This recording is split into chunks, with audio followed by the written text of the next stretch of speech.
প্রিয় অর্মଡ଼ା গ্রামর সমস্ত গ্রামবাসীଙ୍କୁ ପୁଣି ଗ୍ରାମର ପ୍ରତ୍ୟେକ ସମ୍ମାନୀୟ ବ୍ୟକ୍ତିମାନଙ୍କୁ ପୁଣି ଆବାଳ ବୃଦ୍ଧା ବନିତା ସମସ୍ତଙ୍କୁ ଇମାନୁଏଲ ଗସ୍ପେଲ ଟିମ୍ ପକ୍ଷରୁ ନୂତନ ବର୍ଷର ଅଭିନନ୍ଦନ ଜ୍ଞାପନ କରୁଅଛୁ।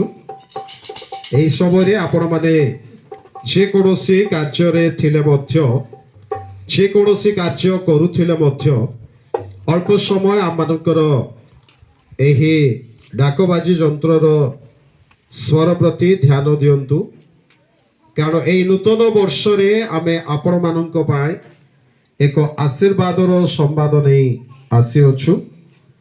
ଯେଉଁ ସମ୍ବାଦ ଶୁଣିବା ଦ୍ୱାରା ଏବଂ ବିଶ୍ୱାସ କରିବା ଦ୍ୱାରା ଆମମାନଙ୍କର ବ୍ୟକ୍ତିଗତ ଜୀବନ ଆଶୀର୍ବାଦ ପ୍ରାପ୍ତ ହୋଇଥାଏ ଏବଂ ଆମମାନଙ୍କର ପାରିବାରିକ ଜୀବନ ଆଶୀର୍ବାଦ ପ୍ରାପ୍ତ ହୋଇଥାଏ ଏବଂ ଆମମାନଙ୍କର ଆତ୍ମିକ ଜୀବନରେ ଆମମାନେ ଶାନ୍ତି ଆନନ୍ଦ ଏବଂ ଆଶୀର୍ବାଦ ପ୍ରାପ୍ତ ହୋଇଥାଉ।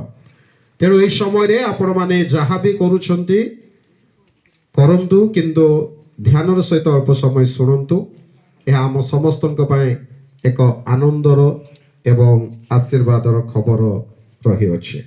ତ ଏହି ସମୟରେ ମୁଁ ଅନୁରୋଧ କରିବି ଆମମାନଙ୍କ ମଧ୍ୟରେ ପ୍ରଭୁଙ୍କ ଦାସ ଖୋଲା ମଣ୍ଡଳୀର ପାଳକ ଆଜ୍ଞା ଅଛନ୍ତି, ସେ ଆସିବେ ଗୋଟିଏ ଗୀତ ମାଧ୍ୟମରେ ଆପଣମାନଙ୍କୁ ସେହି ଶୁଭ ସମ୍ବାଦଟି ପରିବେଷଣ କରିବେ ଆଉ ଆମେ ସମସ୍ତେ ଶୁଣିବା ଏବଂ ଆଶୀର୍ବାଦ ପ୍ରାପ୍ତ ହେବା।